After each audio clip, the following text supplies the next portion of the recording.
ഒരു പ്രായപരിധി കഴിഞ്ഞ് ജോലിയൊന്നുമില്ലാതെ വീട്ടിലിരിക്കേണ്ടി വരുന്ന അവസ്ഥ വളരെ പ്രയാസകരമാണ്.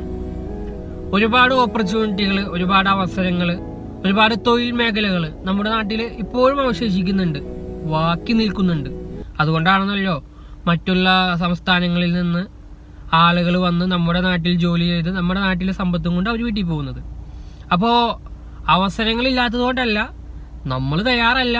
ഇനി നമ്മൾ തയ്യാറായാലും നമ്മളെ പിന്നിലേക്ക് വലിക്കുന്ന ഒരുപാട് ശക്തികൾ നമ്മുടെ വീട്ടിലുണ്ട്, നമ്മുടെ കൂട്ടുകാരിലുണ്ട്, നമ്മുടെ ചുറ്റുഭാഗത്തും ഒരുപാടുണ്ട്. അതൊന്നല്ല നമ്മുടെ പ്രശ്നം. നമുക്കൊരു ലക്ഷ്യം, ഒരാഗ്രഹം, ഒരു അത്യാവശ്യം, ഈ 3 സാധനങ്ങൾ നമുക്ക് ഉണ്ടെങ്കിൽ നമ്മൾ ഏത് ജോലിയും ചെയ്യും.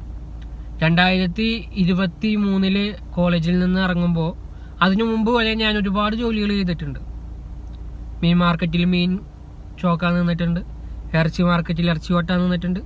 ആവശ്യങ്ങളുണ്ടായിരുന്നു.